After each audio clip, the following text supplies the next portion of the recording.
नमस्कार दोस्तों, मेरा नाम है निशान सक्सेना। मैं सुनाता हूँ कहानियाँ। आइए सुनते हैं आज की कहानी जिसका शीर्षक है प्रायश्चित। लेखक हैं मुंशी प्रेमचंद और आवाज़ है निशान सक्सेना की। दफ्तर में ज़रा देर से आना अफसरों की शान है। जितना ही बड़ा अधिकारी होता है उतनी ही देर से आता है और उतने ही सवेरे जाता भी है। चपरासी की हाजिरी 24 घंटों की है। वो छुट्टी पर नहीं जा सकता, अपना एवज़ देना पड़ता है। खैर, जब बरेली जिला बोर्ड के हेड क्लर्क बाबू मदारी लाल 11 बजे दफ्तर आए तो मानो दफ्तर नींद से जाग उठा। चपरासी ने छोड़कर बैलगाड़ी ली, अर्दली ने छोड़कर कमरे की चेक उठा दी और जमादार ने डाक की किश्त भेजने पर मेज पर लाकर रख दी। मदारी लाल ने पहला ही सरकारी लिफाफा खोला था कि उनका रंग फक हो गया। वे कई मिनट तक आश्चर्यान्वित हालत में खड़े रहे, मानो सारी ज्ञानेंद्रियां शिथिल हो गई हों। उन पर बड़े आघात हो चुके थे, पर वो इतने बदहवास कभी ना हुए थे। बात यह थी कि बोर्ड के सेक्रेटरी की जो जगह 1 महीने से खाली पड़ी थी वो सरकार ने सुबोध चंद्र को दे दी थी, और सुबोध चंद्र वही व्यक्ति है जिसके नाम से मदारी लाल को घृणा थी।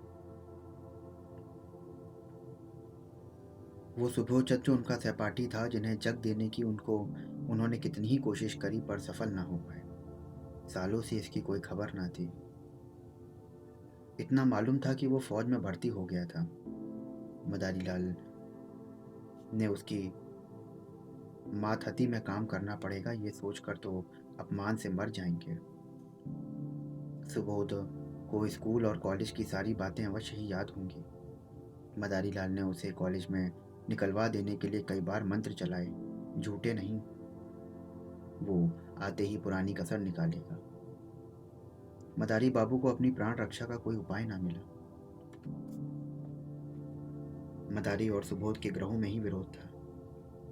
दोनों एक ही दिन एक ही शाला में भर्ते हुए थे और पहले ही दिन में दिल में ईर्ष्या और द्वेष की चिंगारी पड़ गई।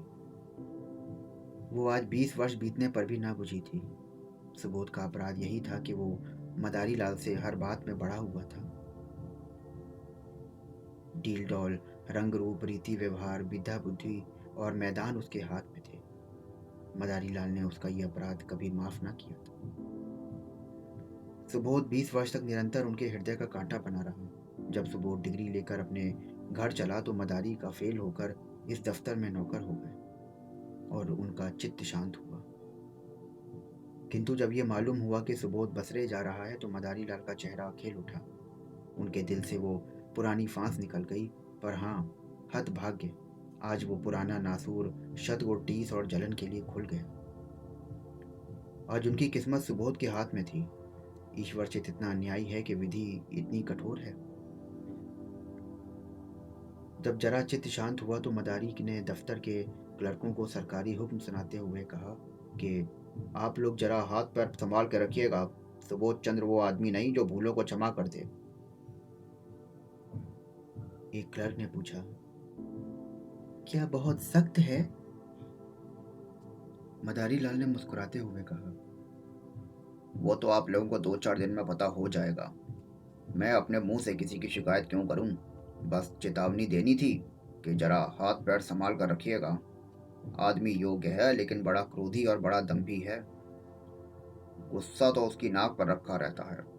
खुद हजारों हजक जाए और डकार तक ना ले, पर क्या मजाल के कोई मातहत एक कौड़ी भी हजम करने पाए। ऐसे आदमी से ईश्वर ही बचाए। अरे मैं तो सोच रहा हूँ कि छुट्टी लेकर घर चला जाऊं। दोनों वक्त घर पर हाजिरी बजानी होगी। आप लोग आज से सरकार के नौकर नहीं, सेक्रेटरी साहब के नौकर हैं। और कोई उनके लड़के को पढ़ाएगा, कोई बाजार का सौदा सुलूफ लाएगा और कोई उन्हें अखबार सुनाएगा। चपरासियों के तो शायद दफ्तर ही में दर्शन ही ना हो। इस प्रकार सारे दफ्तर को सुबोध चंद्र की तरफ से भड़काकर मदारी लाल ने अपना कलेजा ठंडा किया। इसके एक सप्ताह बाद सुबोध चंद्र गाड़ी से उतरे। तब स्टेशन पर दफ्तर के सब कर्मचारियों को हाजिर पाया। सब उनका स्वागत करने आए थे। मदारी लाल को देखते ही सुबोध लपक कर उनके गले में लिपट गए और बोले, हा हा हा, तुम खूब मिले भाई, यहाँ कैसे? ओए होए, आज एक युग के बाद भेंट हुई है भाई। मदारी लाल बोले, हाँ, ये जिला बोर्ड के दफ्तर में हेड क्लर्क हूँ। आप तो कुशल से हैं? सुबोध बोले, अरे मेरी ना पूछो यार, बसरा, फ्रांस, मिस्र और ना जाने कहाँ कहाँ मारा फिरा। तुम दफ्तर में हो ये बहुत अच्छा है। मेरी तो ये समझ में नहीं आता कि कैसे काम चलेगा। मैं तो बिल्कुल कोरा हूँ, मगर जहाँ जाता हूँ मेरा सौभाग्य ही मेरे साथ जाता है भाई। बसरे में कभी अफसर खुश थे, फ्रांस में भी खूब चैन किए। 2 साल में कोई 25,000 रुपये बना लाया और सब उड़ा दिए। वहां से आकर कुछ दिनों को ऑपरेशन दफ्तर में मटर गश्ती करता रहा। यहाँ आया तो तुम मिल गए। और ये सब लोग कौन हैं? मदारी के हृदय में बर्छियां सी चल रही थीं।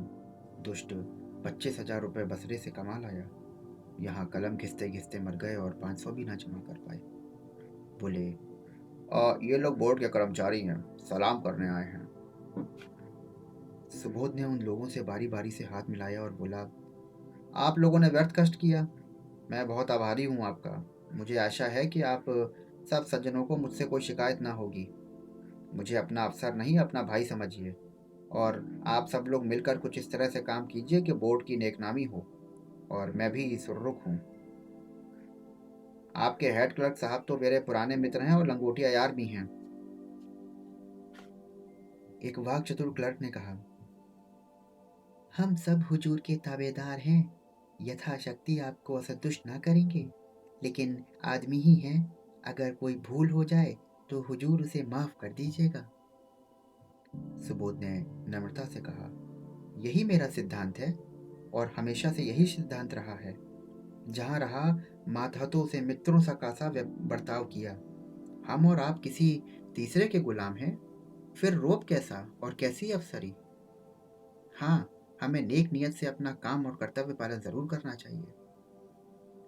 जब सुबोध से विदा होकर कर्मचारी लोग चले गए तब आपस में बातें होने लगी। आदमी तो अच्छा मालूम होता है। हाँ, हेड क्लर्क तो कह रहे थे कि कच्चा ही कहा जाएगा। अरे भैया, सब शुरुआत में ऐसी बातें करते हैं, ये दिखाने के दांत हैं। सुबोध को आए हुए 1 महीना गुजर गया। बोर्ड के क्लर्क, अर्दली, चपरासी सभी उसके बर्ताव से खुश हैं। वो इतना प्रसन्नचित है और इतना नम्र है कि उससे एक बार मिलता है तो सदैव के लिए उसका मित्र हो जाता है। कठोर शब्द तो उसकी जबान पर आते ही नहीं हैं। इनकार को भी उसको अप्रिय नहीं होने देता, लेकिन द्वेष की आंखों में गुड़ और भयंकर हो जाता है। सुबोध के ये सारे सद्गुण मदारी लाल की आंखों में खटकते रहते, उसके विरुद्ध कोई ना कोई गुप्त षड्यंत्र रचते रहते हैं। पहले कर्मचारियों को भड़काना चाहा, सफल न हुए। बोर्ड के मेंबरों को भड़काना चाहा तो मुंह की खाई। ठेकेदारों को उभारने का बीड़ा उठाया तो लज्जित होना पड़ा। वो चाहते हैं कि भूस में आग लगाकर दूर से तमाशा देखें। सुबह से यूं हंसकर मिलते यूं चिकनी चुपड़ी बातें करते मानो उनके सच्चे मित्र हैं, पर हमेशा घात में लगे रहते। सुबोध के सब गुण थे, पर आदमी पहचानना ना जानते थे। वो मदारी लाल को आज भी अपना अच्छा दोस्त समझते हैं। एक दिन मदारी लाल सेक्रेटरी साहब के कमरे में गए और कुर्सी खाली देखी तो उनकी मेज पर 5,000 रुपए के नोट पुलिंदों से बंधे हुए रखे थे। बोर्ड के मदरसों के लिए कुड़ लकड़ी के सामान बनवाए गए थे, उसी के दाम थे। ठेकेदार वसूली के लिए बुलाया गया था और आज ही सेक्रेटरी साहब ने चेक भरकर खजाने से रुपए मंगवाए थे। मदारी लाल ने बरामदे में झांक कर देखा तो सुबोध का कहीं अता पता न था। उनकी नीयत बदल गई। ईर्ष्या में लोभ का सम्मिश्रण हो गया। कांपते हुए हाथों से पुलिंदे उठाए और पतलून की दोनों जेबों में भरकर तुरंत कमरे से निकले। चपरासी को पुकार कर बोले, बाबूजी भीतर हैं? चपरासी आज ठेकेदार से कुछ वसूलने की खुशी में फूला हुआ था। सामने वाली तंबोली की दुकान पर आके बोला, अजी नहीं, कचहरी में किसी से बातें कर रहे हैं, अभी अभी तो गए हैं। मदारी लाल ने दफ्तर में आकर एक क्लर्क से कहा, ये मिसिल ले जाकर सेक्रेटरी साहब को दिखाओ। क्लर्क मिसिल लेकर गया। जरा देर में लौटकर बोला, सेक्रेटरी साहब कमरे में ना थे, फाइल मेज पर रखाया हूं। मदारी लाल ने मुंह सिकोड़ कर कहा, कमरा छोड़कर कहीं भी चले जाया करते हैं, एक दिन धोखा उठाएंगे। क्लर्क ने कहा, उनके कमरे में दफ्तर वालों के सिवा और जाता ही कौन है? मदारी लाल ने तीव्र स्वर में कहा, तो क्या दफ्तर में क्या सबके सब देवता हैं? अरे कब किसकी नियत बदल जाए कोई नहीं कह सकता। मैंने छोटी छोटी रकमों पे अच्छे अच्छे की नियत बदलते देखी है। अरे इस वक्त हम सब सहा हैं, लेकिन अवसर पाकर शायद ही कोई चूके। मनुष्य की यह प्रकृति है। आप जाकर कमरे के दोनों दरवाजे बंद कर दें। क्लर्क ने टाल कर कहा, चपरासी तो दरवाजे पर ही बैठा है। मदारी लाल ने झुंझला कर कहा, आपसे जो कहता हूं वो कीजिए। कहने लगे, चपरासी बैठा हुआ है। चपरासी कोई ऋषि मुनि है? चपरासी ही कुछ उड़ा दे तो आप क्या कर लेंगे? अरे जमानत भी है 300 की। यहाँ एक एक लाख कागज लाखों का है। यह कहकर मदारी लाल खुद उठे और दफ्तर के द्वार के दोनों तरफ बंद कर दिए। जब चित्त शांत हुआ तब नोटों के बुलंदे जेब से निकालकर एक अलमारी के कागजों के नीचे छुपा कर रख दिए। फिर आकर अपने काम में व्यस्त हो गए। सुबोध चंद्र कई घंटे बाद लौटे। तब उनके कमरे का द्वार बंद था। दफ्तर में आकर मुस्कुराते हुए बोले, अरे यार ये मेरा कमरा किसने बंद कर दिया भाई? भाई क्या मेरी बेदखली हो गई? मदारी लाल ने खड़े होकर मृदु तिरस्कार दिखाते हुए कहा, साहब गुस्ताखी माफ हो। आप कभी भी बाहर जाएं, चाहे 1 मिनट के लिए ही क्यों ना हो, तब दरवाजा बंद कर दिया जाए। आपकी मेज पर रुपए पैसे सरकारी कागज बिखरे पड़े रहते हैं, ना जाने किस वक्त किसकी नियत बदल जाए। अभी मैंने सुना कि आप कहीं बाहर गए हुए हैं, तब मैंने दरवाजा बंद किया। सुबोचन द्वारा द्वार खोला गया और कमरे में सिगार पीने लगे। मेज पर नोट रखे हुए हैं इसकी उनको खबर ही ना थी। सहसा ठेकेदार ने आकर सलाम किया। सुबोध कुर्सी से उठ बैठे और बोले, तुमने बहुत देर कर दी, मैं तुम्हारा ही इंतजार कर रहा था। मैंने तो 10 बजे ही रुपए मंगवा लिए थे। रसीद का टिकट लाए हो? ठेकेदार बोला, हाँ हुजूर, रसीद लिखवा लाया हूँ। सुबोध बोले, ठीक है तो अपने रुपए ले जाओ, और तुम्हारे काम से मैं बहुत खुश नहीं हूँ। लकड़ी तुमने यार अच्छी नहीं लगाई, काम में भी सफाई नहीं है। अगर ऐसे काम करोगे तो फिर ठेकेदारों के रजिस्टर से तुम्हारा नाम निकाल दिया जाएगा। ये कहकर सुमेध ने मेज पर निगाह डाली। तब नोटों के पुलिंदे ना थे। सोचा शायद किसी फाइल के नीचे दब गए हों। कुर्सी के समीप के सब कागज उलट पुलट डाले, मगर कहीं नोटों का पता नहीं। नोट कहाँ गए, वो कहाँ चले गए? तब वे कुर्सी पर जाकर बैठे और इस आधे घंटे वाली घटनाओं को मन ही मन आलोचना करने लगे। चपरासी ने नोटों के बुलंदे लाकर मुझे दिए, मुझे खूब याद है। भला ये भी कोई भूलने की बात है, और इतनी जल्दी? मैंने नोट लेकर यहीं तो मेज पर रखे थे, गिना तक नहीं था। फिर वकील साहब आ गए।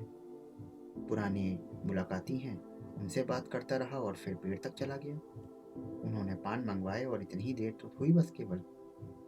पर जब मैं गया था तब तो पुलिंदे रखे हुए थे। फिर गए तो गए कहाँ?